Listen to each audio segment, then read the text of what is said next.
lot of the focus of the Munich Security Conference has been on the refugee crisis and how security issues have been affecting European countries. But Somalia is a country that is very familiar with its own threat from a group like Al-Shabaab, which only recently has claimed responsibility for trying to blow up a Dalo Airlines plane. So how big is the threat from Al-Shabaab? I mean, we've seen some progress recently where the government has been able to push them back territorially, but is the threat growing from them? I don't think the threat is growing from them, but something is very important for everybody in this conference to know, and in Turkey and everywhere, that what Somalia has been dealing with the last 5 years is become now a global issue. And it should be seen as a global issue. It should not be seen as a European issue or a Turkish issue, or for that matter, a Somali issue. It's a global issue.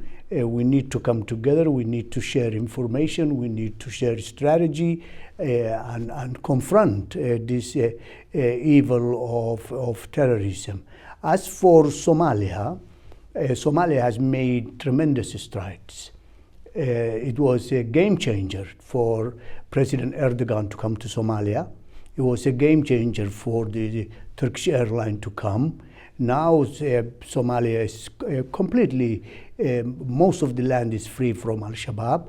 They do opportunistic attacks against civilians and soft targets.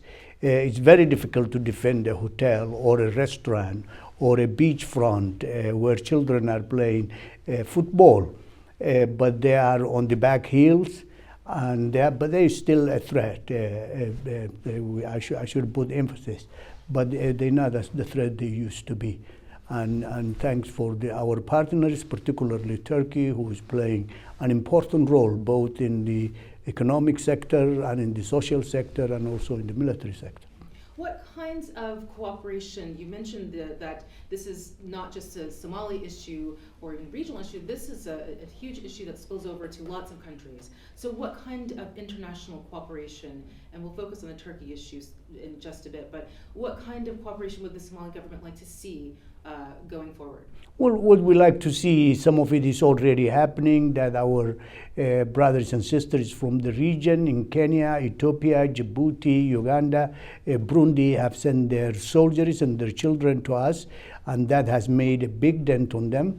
The partners in Europe and the United States are supporting those 20,000 troops, but this war is not going to be won by the gun only. There has to be economic development. There is going to be jobs for the youth. We have to be aware of who is teaching our children from childhood and create opportunities for families to live in a better world and a better environment, so we can fight this crowd. Is there a progress that you are asking? Yes, there is a progress between Somalia and Kenya, and between Somalia and Ethiopia, and Djibouti, Uganda. The East African community and the Horn of Africa community is coming together to make a difference for Somalia and for the whole region. You did mention that this war will not be won by guns, but economically, and that's also a message that was delivered by President Hassan Sheikh Mohammed this morning in the Munich Security Conference. Another line that I've been hearing at this summit or at this conference is about we have to know, and you've just said, we have to know who's teaching our children. So one issue I'd like to hear from you is what types of economic programs which are being pushed forward to help keep the youth from being lured by the piracy or Al-Shabaab terror? What kinds of programs will we be seeing coming forward? And also how to get a grasp on who is teaching the children? Well, one program is to create vocational training. There are 2 generations lost in Somalia. There was no government. That's how Al-Shabaab came into being, to take advantage of the empty space and lack of government. So one is to create jobs and to teach these children how to have a job. And that's very important. The other one is to make sure that Islam, the right way, should be taught to the children. some of the madrasas that have sprung up in Pakistan and Afghanistan and other parts of the world have been sprung up in Somalia too, and they should be watched and they should be seen as that they're teaching the right fundamentals and the right way of Islam, and the children should learn Quran and Salah and Zakah and so on and so forth, but not to see the world as its enemy. And finally, there is another group that needs to be dealt with, which is the foreign fighters. Out of 30 documented suicide bombers, 26 came back from Europe and North America. So they're originally Somali, some of them are from other parts of Africa, some of them are from other parts of Europe. So this is another threat. So we're not winning the hearts and the minds of our children in the Islamic world, and we should be doing that collectively among Muslim countries and non-Muslim countries. You mentioned winning the hearts and minds, and there are those cases of exceptions who come back to do damage. But one of the issues we'll be focusing on in this week of coverage is the members of the Somali diaspora around the world who have come back to do good things for the country, to help to build. So what is how do you respond to that? Well, whether it's alshabab or whether it's the diaspora or whether it's the homegrown ones, it's a minority group that are doing this.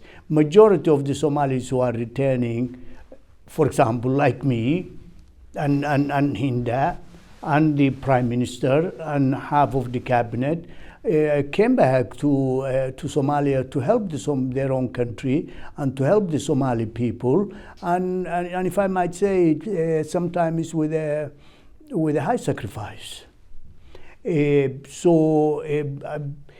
Whether it's the homegrown group, whether it's Al-Shabaab, whether it's the diaspora, whether it's even the neighboring countries, there is a minority of people who are trying to recreate the world order, or who to create the world according to them and according to Islamic interpretation that is not correct, that's not acceptable, and that should be fought against.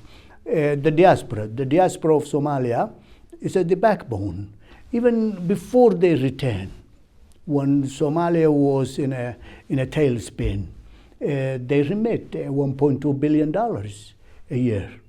That's a huge amount of money. That makes dwarf the international support that comes to Somalia every year from all over the world. That the Somali young men and women and old men and old women and in between send their $300 to their loved ones and to their communities and to their villages to rebuild. And now they are coming in droves to participate, and most of the economic activity that's taking place in major towns, Hargeisa, Berbera, Borom, Mogadishu, Kismayo, Beledweyne, is from the diaspora. These will be my final two questions, I promise, because I know you're busy.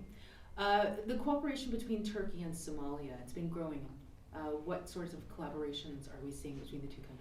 Well, as I've said at the beginning of this interview, President Erdogan came as a prime minister with his family to Somalia. That's definitely the biggest game changer for 20 years in Somalia. And then he came back as a president, and then the Turkish airline came, and then the roads were built, and the sidewalks were built, and lights were erected in Mogadishu, and the poor has been fed for the last five years. So the relationship between Turkey and Somalia is just growing. The company that they built a new terminal for Mogadishu airport.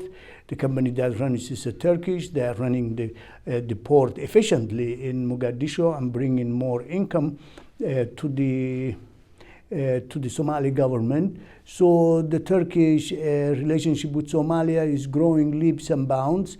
It's a very healthy one. It's a mutual relationship, and we want to thank for our Turkish brothers and sisters, and also many other Muslim countries and Arab countries, Arab brothers and sisters are also coming to the rescue of Somalia, but Turkey is a special one. My final question for you, it's a very simple one. What is your hope for Somalia? Well, the future is bright. The population of Somalia, 70% of them are younger than 35. Somalia cannot go back. Somalia has been to the bottom, so it's not possible to go back again. The future of Somalia is bright.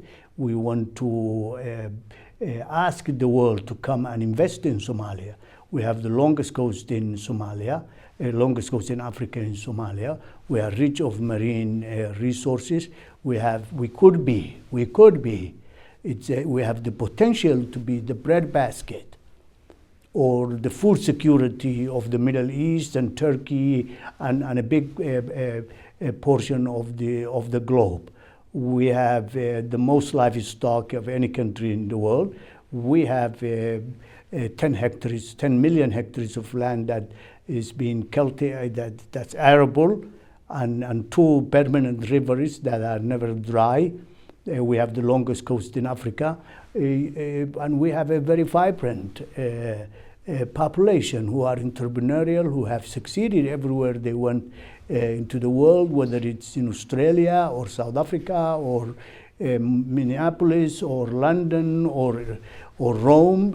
Somalis are people who help themselves and support themselves. The politics have been shaky and at the time is a downward spiral, but that has been addressed by the current government and future governments will address that. Mr. Foreign Minister? Dallas. Really? Find it, yeah. Okay. Big population there. Okay, yeah. Mm-hmm. I was thinking more in Istanbul. In Istanbul. Mine was. You should bring some I restaurant. don't know. I'm about food diplomacy. You like Istanbul? Oh, I love It's it. really amazing place. Yeah, but you know what? It's very bizarre because I've come here and I've always wanted to come to Munich. There's nobody. So I think Istanbul now is deeply. This is liberal.